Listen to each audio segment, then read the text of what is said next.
Welcome back to the other side, the place where the woods aren't just deep, they're actually watching you. Today's episode is all about a feeling that you can't quite explain. That eerie sensation that somebody is just out of sight watching your every move. Not a ghost, not a demon, not anything paranormal today. Just another person out there creeping on you. But why are they out there?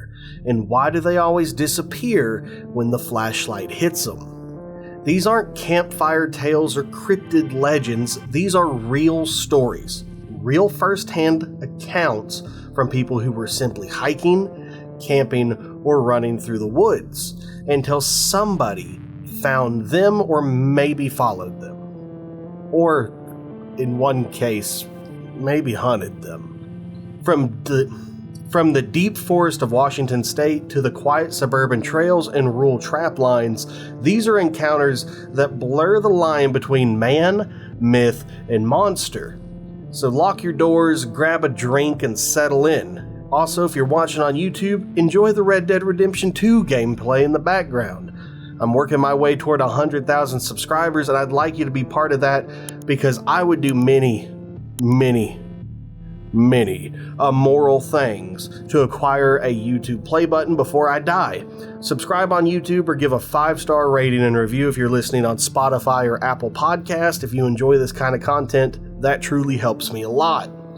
This is 3 true stories of being hunted in the woods by strangers. Let's get into it. Story 1. Do you know how to get to Bell's Canyon? I was camping in the middle of nowhere in Washington, near Mount Rainier.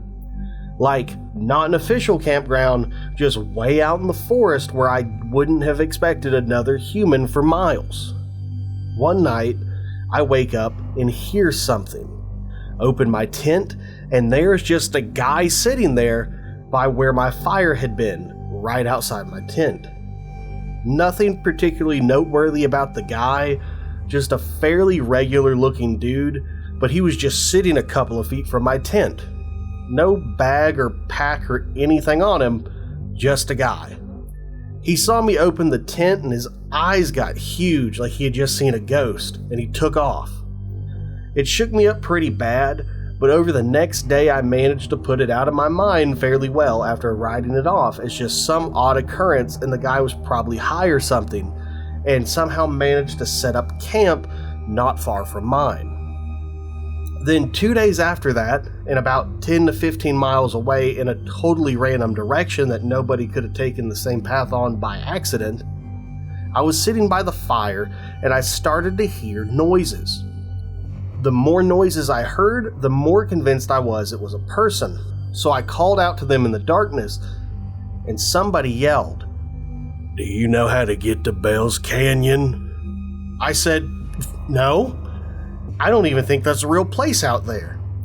They just kept talking just out of my line of sight, and I tried to see them with my flashlight, but then they yelled, "Aim that away from me, boy." It kind of spooked me, not gonna lie, and not wanting to piss off a potentially crazy person, I did. After like 15 minutes of me being freaked out and them talking and asking completely random questions, it sounded like the voice had gotten closer. So I shined the light his way again, and it was the same dude who had been outside my tent 2 nights before. He had to have followed me almost 15 miles over 2 days because there's no way we could have accidentally wound up in the same spot in as vast as the wilderness is out there. No possible way. As soon as my light hit him, he took off again. I started to chase, but then I decided I didn't want to get lost in the woods. So I stopped quickly and probably only left 100 to 200 feet from my campsite. This one couldn't be written off because the only way he could have been in both places is that he was following me. I decided the trip was over. The very first thing the next morning, I hiked back out over 3 days, constantly doubling back, trying to throw off anybody following my trail, and occasionally hiding and waiting to see if he would come by following me.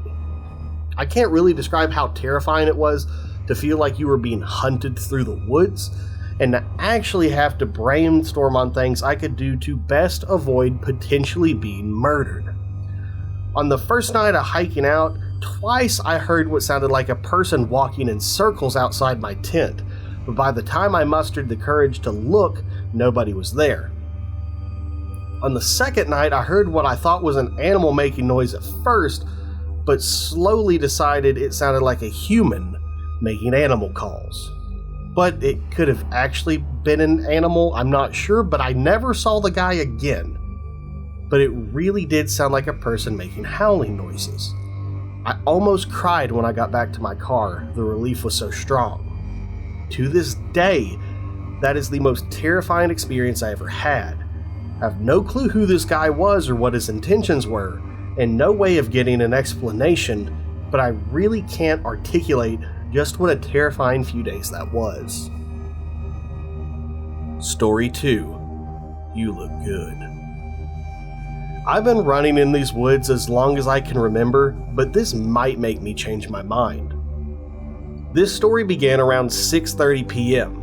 I had finished eating and decided to go on a run as usual. I always use the same path, cross the street, run for about 1 kilometer, past the gate that goes into the woods, and come back. Something important to note is that the trail I use in the forest is separated about halfway through. One path is paved and the other isn't. I usually go into the unpaved path first and then turn onto the paved one after about 3 kilometers. Nothing ever really goes wrong. I meet some rare people walking their dogs, but other than that I'm pretty alone. At least, I thought I was. I had been running for a while now when I heard a notification coming from my phone. It was an airdrop notification. Since I didn't want to make it look like I was worried, I kept running for a couple minutes and stopped to change the music.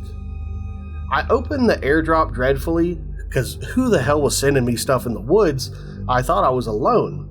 I clicked on the drop and my heart sunk.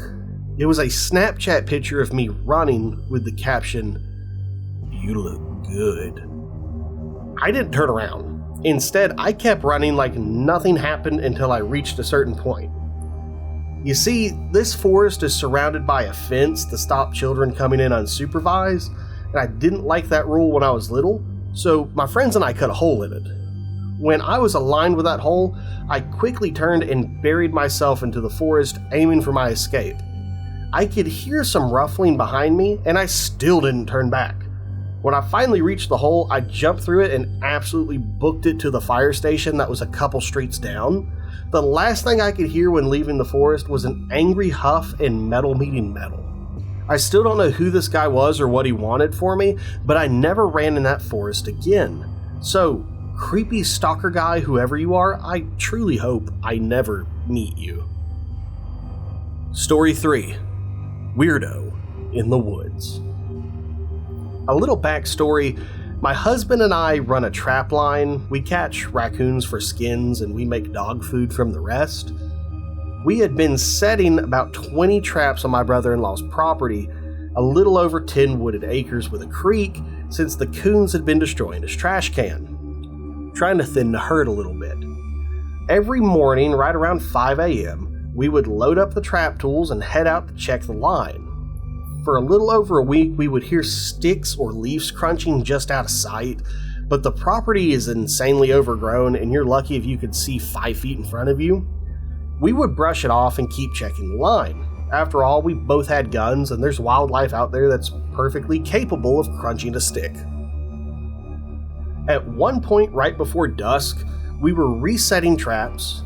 I told my husband quietly that I smelled cigarette smoke.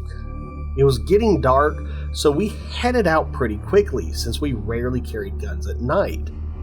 By this point, we were both annoyed and a little concerned because whoever was out there has started to get close enough that we could smell them, but not see them.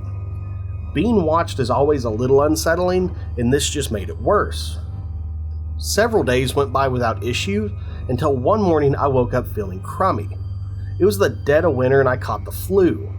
Well, when you farm and have a trap line, you don't get sick days, so I bundled up and we headed out. But when it came time to cross the creek, which is always fun at 5 a.m., you had to balance on a dead tree while carrying a crap ton of equipment, I stayed behind.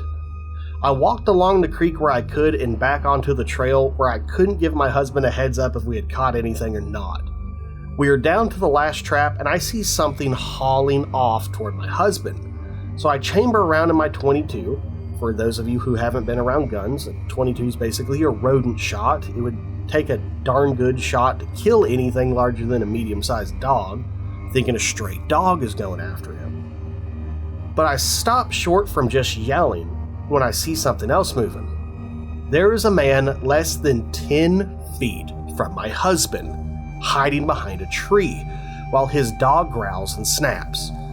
He hasn't seen me, so I kneel down and I put the safety back on so I could safely look at the guy through my scope. He was older, maybe mid-40s, and in ragged clothes. I keep one eye on him and one eye on the dog. It was a large lab mix who was still baring its teeth at my husband. My husband had his pistol out and was very slowly chambering around in case the dog lunged. But it wasn't until the bullet clicked into place that the man stepped out very deliberately. He didn't speak. He didn't even call off his dog. He just stood there staring at my husband. The dog is still growling at him. "Can I help you? You're on private property and you need to get your dog before I shoot her," I heard my husband say. I used to hunt here. "Sir, please get your dog." "There was a deer stand here. I used to hunt here. Are you on the lease?" "This is my brother's property and you're trespassing. Put that dog on a leash." "I used to hunt here, though. You didn't bring your wife today." I see my husband scan my side of the creek looking for me before answering, "No, I didn't. She has the flu." "You need to go home to her then. You know, I used to hunt here." Then he whistles. The dog walks up to him and they walk off into the woods. Not back toward neighboring properties, but into timberland where there are no roads or houses for maybe 30 miles. Before he completely gets out of sight, he yells back, "Tell your wife I'll quit smoking." Needless to say, we jabbed sticks into the empty traps and got the hell out of there. When we went to pull the traps out for the season, there were cigarette butts next to every single one. And that's all I got. Most horror stories about creatures with fangs or claws on this channel, but sometimes the most terrifying monsters wear boots, smoke cigarettes, and smile like they've known you for years. Whether it's a man following your tent into the remote wilderness, a stranger airdropping photos from the dark, or somebody trespassing who somehow knows things he shouldn't, these stories remind us that people can be far scarier than anything paranormal. So next time you're out in the woods, please remember this. Check your surroundings, watch the tree line, and if someone ever whispers a question from the dark, don't answer. Thank you for listening to The Other Side. If you would like to submit a story of your own, you can always shoot it to our email, pod, P-O-D, theotherside@gmail.com. It might end up on our next episode. Until then, stay safe, stay alert, and don't stray too far from the trail. Thank you all.